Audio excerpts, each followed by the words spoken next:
These are average school students.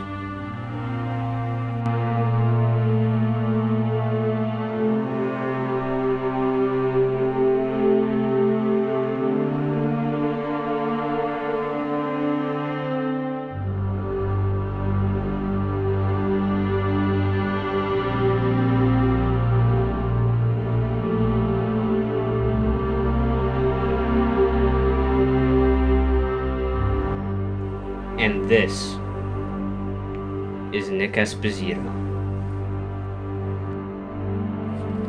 Nick is suffering from acute video game addiction, itis. This condition is characterized by excessive use of video games. Nick spends countless hours playing these games. Nick's diet composes entirely of copious amounts of Mountain Dew and Doritos. According to his doctor, his blood is 34% high fructose corn syrup. He weighs approximately 2,200 pounds. He sweats sugar, and due to his weight compressing his bones, he is 3'5". He has type 5 diabetes and tumors growing on his teeth. Throughout this documentary, you will learn about his condition and how it has affected the people closest to him. This is Addicted, the Nick Esposito story.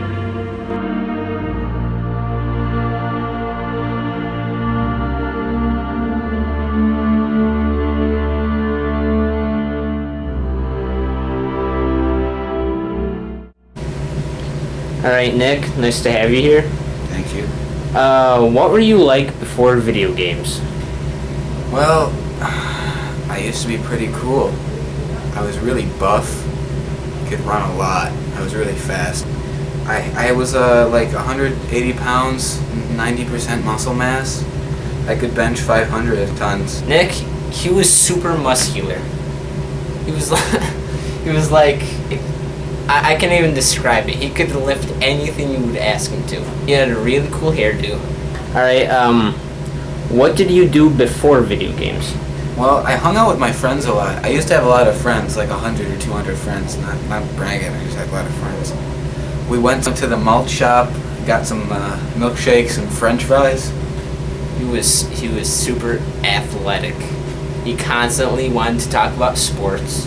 I don't even think he knew what video games were. Alright, what video game was first? That would be Black Ops 2. When it came out, you know, all my friends were playing it, and they were like, "Hey Nick, you should play this." And then I went and I got an Xbox 360, and I went and I picked up Black Ops 2. And I spent the first week non-stop playing it. I introduced him to this, to Black Ops 2. He went home, he got all the stuff, and we didn't see him for the next 4 months. I didn't eat or drink anything for that whole week. What did family and friends think at first? Well, they thought it was like a phase. They thought it would go away, but as the weeks and the months went by and I just kept playing, they started getting upset. We were thinking about putting him down. And that's really when the addiction started.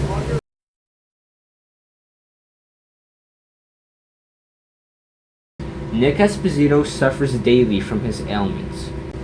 He has much difficulty performing in school. His addiction to video games causes him to constantly play during class. He does absolutely nothing. I'm pretty sure he spends most of his time just on his phone. He has zeros in all of his classes. I was partners with him for a science project, and he flipped the paper over and he drew out every single layout of every single Call of Duty map ever made. It was ridiculous, and I had to do the project all by myself, and I wanted to cry. Nick's stench drove his friends away from him, and no one will sit next to him in class. His own nose has been rendered disabled by the stench. Every time I go to school and am partners with him,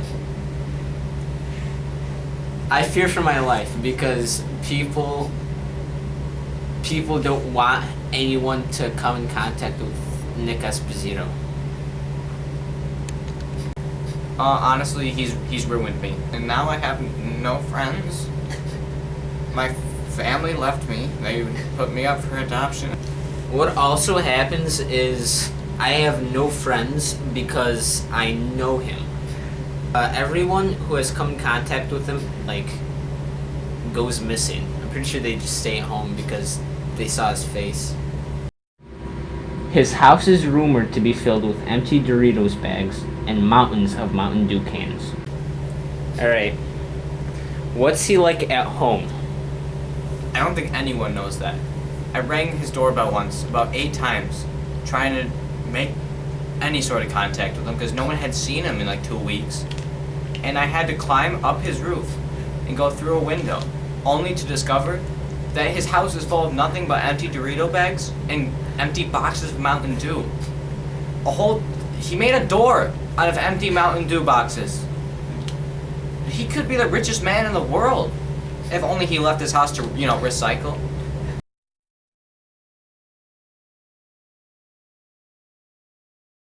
Nick's former friends came together to stage an intervention for Nick. They invited us along to document this event. They say it'll change the lives of Nick and themselves forever.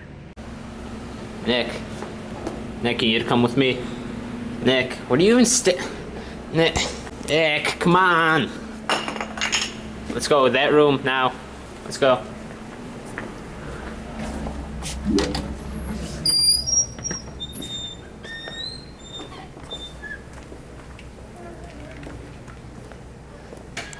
Jason?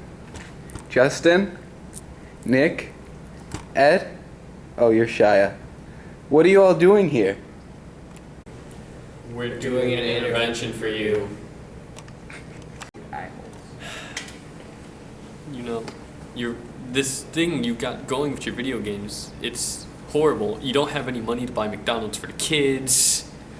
You just are only focusing on the microtransactions. What's wrong with you? We can't keep going on like this! I'm speechless, Nick. You're a monster. I mean that in the best way possible. You've become one of the best competitive video game players in history, but as an individual, I speak for us all when we say we hate you. You literally smell like my Xbox when it's overheating. That's not good. Nick, please. Please, Nick. Come back to us. Nick, please. I don't even like you. I just came here for the food and drinks. Guys, I don't think I can stop this. It's impossible. So just do it! Make your dreams come true!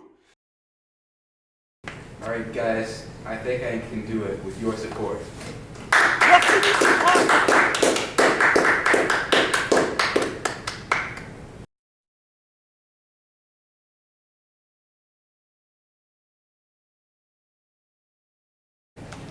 Yo, Nick, how's the rehab going? It's been 1 year since the start of his rehab, and Nick is all but cured. He has limited his video game intake to just 30 minutes a day. He has recently reconnected with his friends. Nick's smell has completely disappeared after he remembered what a shower was. Nick has returned to his former weight before he started video games. He is now able to walk more than 2 feet without being exhausted. His diabetes and other major diseases have now disappeared. Nick has recently relearned how to drive and only crashed around 69 times.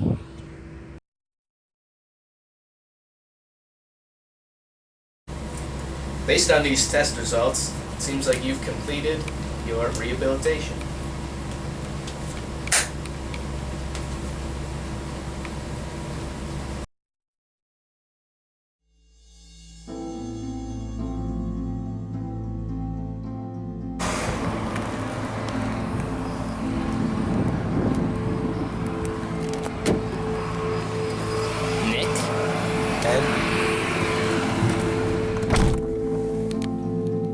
can't we interview you inside? I don't fit in buildings anymore. What happened? It got bad, Ed.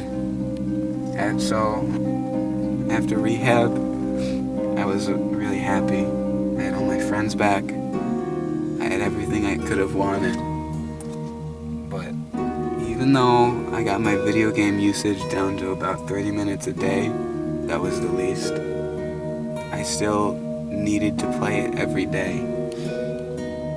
And one day, school got canceled, and I walked downstairs to go on the treadmill like 20 miles an hour for 2 hours. Go on. And I looked over and I saw my Xbox, and it had been dusty. I hadn't used it in a while. And something came over me, and I just started playing, and I just kept playing.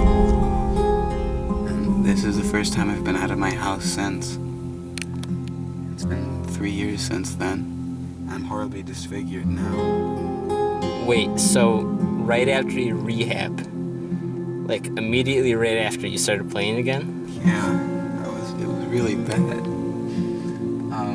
So I was playing, and then when everybody found out, I couldn't talk to them anymore. And they were so upset with me.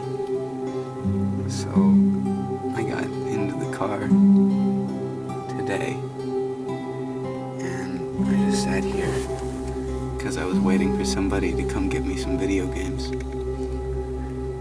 Because, I mean, my Xbox had broken because I played it for the last 3 years, non-stop.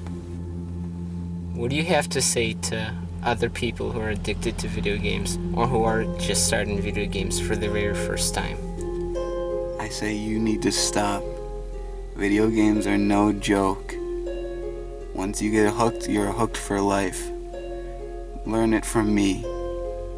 Don't do video games.